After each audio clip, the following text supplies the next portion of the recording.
దాదాపుగా 120 స్థానాలకు చేరుకున్నట్టుగా కనబడుతున్నది. 119 ఆర్ 120.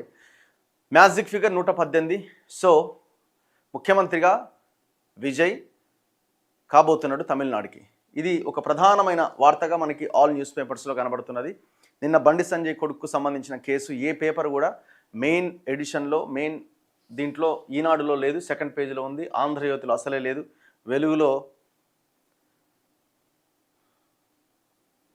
వెలుగులో లేదు. మొత్తం ఎక్కడికక్కడ టోటల్ మీడియాను మొత్తం నిన్నటికే మేనేజ్ చేసిండు.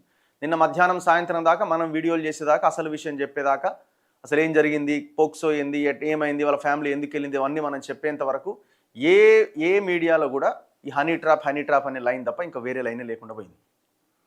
సో మొత్తం డబ్బులే.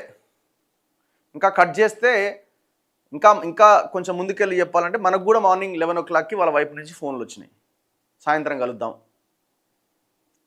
ఇంకా నేను ఇంకా కన్వర్జేషన్ ప్రొలాంగ్ చేయలేదు, కంటిన్యూ చేయలేదు. కానీ సాయంత్రం కలుద్దాం అంటే ఇంకా ఉద్దేశం ఏముంది? సో వాళ్ళు ఏ కంటెంట్ అయితే మనం చెయ్యాలో ఆ కంటెంట్కి సంబంధించిన డీటెయిల్స్ కూడా పంపించుకో, ఈ లైన్లో మీరు వెళ్ళి ఇట్లా వీడియోలు చేయాలి అని. మిగతా ఆల్మోస్ట్ మెయిన్ ఛానల్స్ అన్నీ మరి ఎన్ని కోట్ల రూపాయలు ఖర్చు పెడితే ఆ ఛానల్స్ ఆగిపోవాలా? ఇప్పుడు యూట్యూబ్ ఛానల్ అంటే 2 లక్షలు 3 లక్షలకు అయిపోతుందేమో, కానీ శాటిలైట్ ఛానళ్ళకి 2 లక్షలు 3 లక్షలు పెద్ద లెక్క కాదు కదా. పెద్ద ఇప్పుడు ఆంధ్రజ్యోతి, ఈనాడు, ఇవన్నీ ఇట్లాంటి వాటికి. సో ఎన్ని కోట్లు ఖర్చు పెట్టి ఉంటాడో నేను ఒకటే రోజు. ఆ విషయం కూడా మనం మాట్లాడే ప్రయత్నం చేద్దాం. ఈ టోటల్ ఎపిసోడ్లో అసలు మొత్తం వ్యవహారం బయటికి రావడానికి, వాళ్ళు కేసు పెట్టడానికి, ఇదంతా జరగడానికి ఒకే ఒక్కడు కారణం. ఆ కారణమైన వ్యక్తే బండి సంజయ్, తండ్రే కారణం. అది ఎట్లా అన్నది కూడా మనం మాట్లాడదాం. చలో ముందుగా ఈనాడు పేపర్తో స్టార్ట్ చేద్దాం. తమిళనాడు ముఖ్యమంత్రి విజయ్ నియమిస్తూ గవర్నర్ ఉత్తర్వులు. ఇవాళ ఉదయం 10 గంటలకు ప్రమాణ స్వీకారం. 10 o'clockకి ఆయన ప్రమాణ స్వీకారం చేయబోతున్నారు. జోసెఫ్ విజయ్ అనే నేను తమిళనాడు ముఖ్యమంత్రిగా అని విజయ్ మొత్తానికి ప్రమాణ స్వీకారం చేయబోతున్నారు. మే 4వ తేదీన రిజల్ట్ వచ్చింది. ఇవాళ 10వ తారీఖు. 6 రోజుల ఓ హైడ్రామా. డిఎంకే, అన్నా డిఎంకే కలిసి అవకాశం ఉన్నదని, విజయ్కి అవకాశం లేదని, ఇట్లా రకరకాలుగా ప్రయత్నాలు అయితే జరిగినాయి. సో ఆ ప్రయత్నాలు సఫలీకృతం కావడానికి కావలసిన మెజారిటీ డిఎంకేకి కానీ ఏఐడిఎంకి కానీ మిగతా పక్షాలకు లేకపోవడంతో తప్పనిసరి పరిస్థితుల్లో విజయ్కి అవకాశం దొరికింది. లేకపోయింది ఈ పాటికి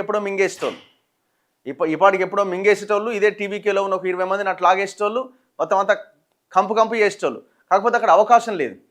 అంటే ఆ ఐడియాలజీతో ఉన్నటువంటి పార్టీలు ఇక్కడ లేకపోవడం. ఒకవేళ వీళ్ళు అక్కడికి వెళ్తే వీళ్ళ పార్టీలని చంపుకొని అవతలి కూటమిలో జాయిన్ అవ్వాలి. వీసీకే లాంటివి కానీ, ఐయుఎంఎల్ కానీ, ఇలాంటి పార్టీలన్నీ ఇవన్నీ కూడా ఏఐడిఎంకేకి, బీజేపీకి వ్యతిరేకంగా పోరాడుతున్నటువంటి పార్టీలు ఇవి. సో కాబట్టి వాళ్ళకి అవకాశం లేదు కాబట్టి వాళ్ళు అక్కడ ఆగిపోయినారు. ఇంకా విజయ్ని పిలవడం తప్ప గవర్నర్ ఇంకొక ఆప్షన్ అక్కడ లేకుండా పోయింది. మొత్తానికి కాంగ్రెస్ ఎంటర్ అవ్వడం, వాళ్ళు కొంత స్టార్టింగ్లో తప్పిదాలు చేసిన, ఎందుకంటే అందరినీ కలుపుకొని వెళ్ళి విజయ్కి సపోర్ట్ చేయాల్సిన కాంగ్రెస్ పార్టీ ఒంటరిగా ఫస్ట్ సపోర్ట్ చేసింది, మేము ఉన్నామని. మిగతా పక్షాలంతా ఇంకా వాళ్ళు డిసైడ్ కాలే. సో ఈ సిచ్యువేషన్లో మొత్తానికి మళ్ళీ డిస్కషన్స్ తర్వాత వీసీకే, ఐయుఎంఎల్, సిపిఐ, సిపిఎం ఈ పార్టీలన్నీ ముందుకు వచ్చినాయి. ఐయుఎంఎల్కి 2 సీట్లు ఉన్నాయి, వీసీకేకి 2 ఉన్నాయి, కాంగ్రెస్కి 5 ఉన్నాయి, సిపిఐకి 2 ఉన్నాయి, సిపిఎంకి 2 ఉన్నాయి. సో రకరకాల కండిషన్స్ పెట్టి డిప్యూటీ సీఎం అంటున్నారు, లేకపోతే ఇప్పుడు ఆ తిరుచి ఈస్ట్ నుంచి విజయ్ రాజీనామా చేయబోతున్నారు, ఎందుకంటే 2 గెలిచింది కదా. సో ఆ స్థానంలో వీసీకేకి ఆ టికెట్ కావాలని ఆ పార్టీ అధ్యక్షుడు అక్కడి నుంచి పోటీ చేస్తున్నారు. ఇట్లా కొన్ని డిమాండ్స్ తోటి మొత్తానికి ఈ CPI 2, CPM 2, 4, Congress 5, 9, IUML 2, 11, VCK 2, 13. ఈ 13 ప్లస్ 108, 107 అవుతుంది. ఎందుకంటే విజయ్ 2 స్థానాల్లో గెలిచింది కాబట్టి 107 అవుతుంది వాళ్ళది. ఇది ఒక 13 అయింది. సో అంటే ఎంత 120 అవుతుంది. ఇప్పుడు ఆ తిరుచి ఈస్ట్ రాజీనామా చేసినా మళ్ళీ వాళ్ళకి గెలవడానికి అవకాశం ఉంటుంది కాబట్టి 121 అవుతుంది. సో ఈ కూటమి గవర్నమెంట్ ఏర్పాటు కావడానికి అన్ని రకాల అవకాశాలు ఉన్నాయి. 3 రోజుల సమయం ఇచ్చిండు గవర్నర్. ఎవరికి? గవర్నర్ అర్లేకర్ విజయ్కి. ప్రమాణ స్వీకారానికి అవకాశం ఉంది, ప్రమాణ స్వీకారం చేస్తారు. ప్రమాణ స్వీకారం చేసిన తర్వాత బల నిరూపణ అసెంబ్లీలో నిరూపించుకోవాలి. బల నిరూపణ జరగాల్సిన అసెంబ్లీలోనే. సో ఆ రోజు 3 రోజుల తర్వాత ఆ పర్టికులర్ డేట్ నాడు ఆయన బల నిరూపించుకుంటే, బల నిరూపణ చేయగలిగితే ఆయన ముఖ్యమంత్రిగా కంటిన్యూ అవుతారు, లేకపోతే ప్రభుత్వం రద్దయిపోతుంది. ఇవాళ ఉదయం 10 గంటలకు ప్రమాణ స్వీకారం. 5 పార్టీల అండతో 120 సీట్లు కూడగట్టుకున్న టీవీకే అయినా తాము డిఎంకే కూటమిలోనే ఉన్నట్లు కాంగ్రెస్ మినహా మద్దతు ఇచ్చిన పార్టీల ప్రకటన. తమిళనాడు వ్యాప్తంగా టీవీకే శ్రేణుల సంబరాలు. 13వ తేదీన అసెంబ్లీలో బల నిరూపణకు గవర్నర్ ఆదేశం. ఇక్కడ చూడండి, సంఖ్యాబలం టీవీకేకు 107, 108 కానీ 107 అవుతుంది. ఎందుకంటే పర్సన్స్ 2 సీట్లు, పర్సన్ ఒకటే విజయ్, కాబట్టి అది 107 కిందికి వస్తుంది. 107 TVK, Congress 5, CPI 2, CPM 2, VCK 2, IUML 2, మొత్తం బలం 120. టీవీకే 108 స్థానాలు గెలవగా పెరంబూర్, తిరుచి ఈస్ట్ 2 స్థానాల్లోనూ విజయ్ గెలవడంతో ఒకే ఎమ్మెల్యేగా లెక్కగట్టిరన్నమాట.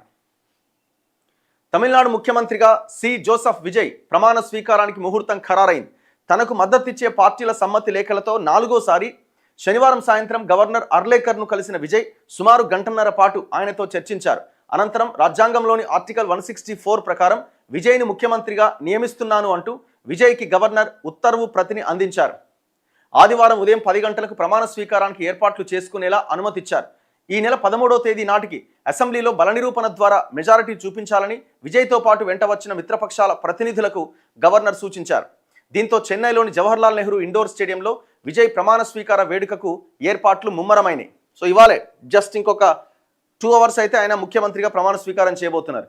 ముఖ్యమంత్రి మినహా కొందరు ఎమ్మెల్యేలు మంత్రులుగా ప్రమాణ స్వీకారం చేసేలా టీవీకే ప్రణాళికలు రచిస్తోంది. ఈ కార్యక్రమానికి కాంగ్రెస్ అగ్రనేత రాహుల్ గాంధీ హాజరు కాబోతున్నట్లు కాంగ్రెస్ వర్గాలు చెబుతున్నాయి. తమిళనాడు అసెంబ్లీ ఫలితాలు ఈ నెల 4వ తేదీన వెలువడగా 108 స్థానాలతో టీవీకి అతిపెద్ద పార్టీగా అవతరించింది.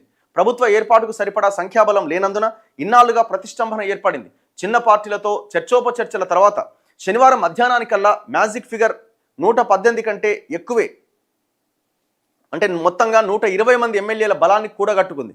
విజయ్ గెలిచిన 2 సీట్లను ఒకే వ్యక్తిగా లెక్కించడంతో టీవీకే వాస్తవ బలం 107గా ఉన్నది. తాము గెలుచుకున్న 5 స్థానాల మద్దతుపై కాంగ్రెస్ ముందే ప్రకటన చేయగా ఆ తర్వాత సిపిఐ 2, సిపిఎం 2 సైతం సమ్మతి ప్రకటించాయి.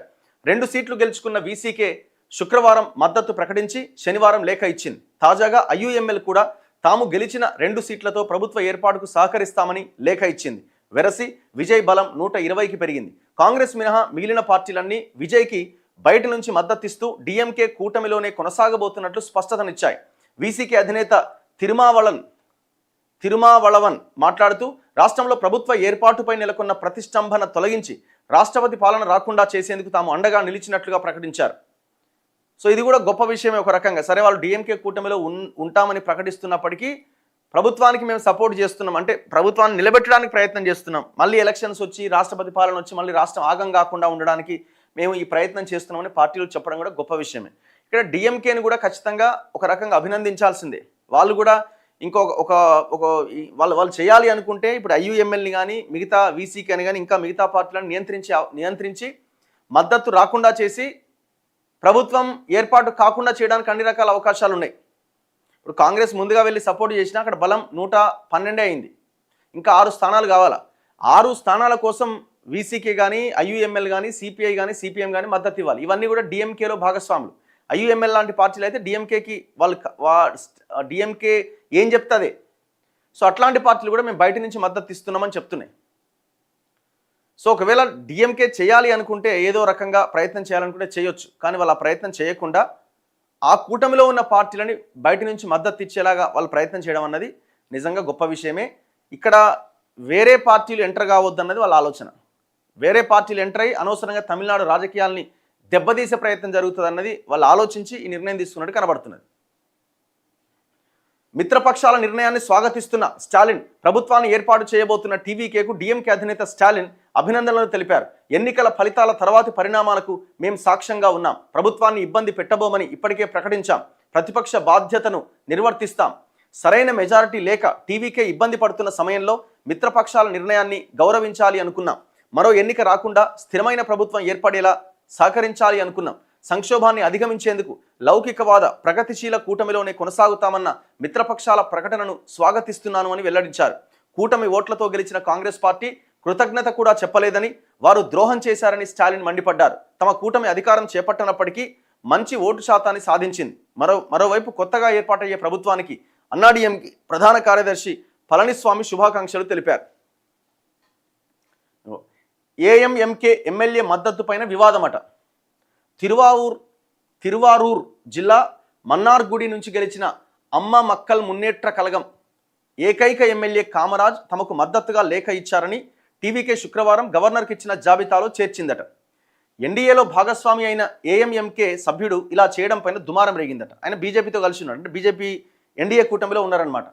ఆ పార్టీ అధినేత టీవీవీ దినకరన్ వెంటనే గవర్నర్ను కలిసిండు. తమ ఎమ్మెల్యే టీవీకేకు మద్దతు ఇవ్వలేదని, అది నకిలీ లేఖ అని, ఎమ్మెల్యే సంతకాన్ని ఫోర్జరీ చేశారని కంప్లైంట్ చేసిండట. కామరాజును కిడ్నాప్ చేశారు. దీన్ని ఖండిస్తూ టీవీకే ఒక వీడియో బయటపెట్టింది. కామరాజ్ ఇష్టపూర్వకంగానే సంతకం చేస్తున్న దృశ్యాలు చూపించింది. అదే నిజమైతే ఆ ఆధారాన్ని, లేఖను గవర్నర్కు అందించాలని దినకరన్ సవాల్ చేశారు. ఇదే విషయమై పోలీసులకు కంప్లైంట్ చేశారు. దినకరన్ వెంట ఉన్న కామరాజ్ మీడియాతో మాట్లాడుతూ తాను టీవీకేకు లేఖ ఇవ్వలేదని స్పష్టం చేశారు. ఒక్క ఎమ్మెల్యే, ఎన్డీఏ కూటమిలో ఉన్న ఆ పార్టీ ఎమ్మెల్యే అనమాట. సో అది కొంత ఇబ్బంది అయింది అక్కడ. బీజేపీ నుంచి ఓడిపోయిన కీలక నేతలు పార్టీ నుంచి వీడుతున్నట్లు వారి సంతకాలతో నకిలీ లేఖలు సామాజిక మాధ్యమాల్లో వైరల్ చేస్తున్నారంటూ ఆ పార్టీ న్యాయ విభాగం చెన్నై పోలీస్ కమిషనర్కు ఫిర్యాదు చేసిందట. ప్రభుత్వం కొలువుదీరే వరకు ఎమ్మెల్యేలందరినీ కాపాడుకోవడం అన్ని పార్టీలకు సవాల్గా మారింది. అన్నాడీఎంకే సైతం ప్రభుత్వ ఏర్పాటుకు సిద్ధమని ప్రకటించడంతో ఏమైనా జరగొచ్చన్న అనుమానాలు వ్యక్తమైనాయట. ఇప్పుడు ఆ అన్నాడీఎంకే వాళ్ళకు వచ్చింది గోస. ఇప్పుడు అలా సగానికి సగం మంది మేము వీళ్ళు ఉన్నాం, మేము వెళ్ళిపోతాం టీవీకే వైపు అని వాళ్ళ మీద ఒత్తిడి తెచ్చే ప్రయత్నం చేశారు.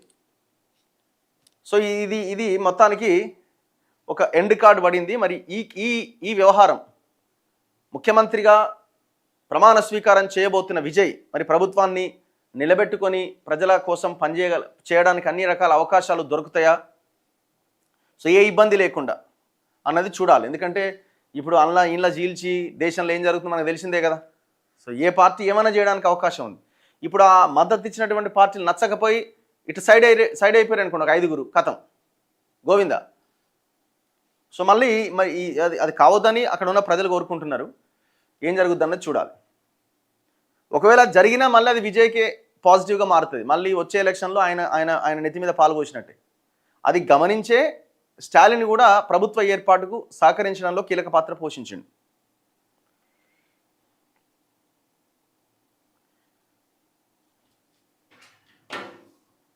మొత్తానికి విజయ్ ప్రమాణ స్వీకారం 10 గంటలకి జరగబోతున్నది. ఇప్పుడు ఆయన ఇచ్చిన హామీలు అయితే చాలా పెద్దగా ఉన్నాయి.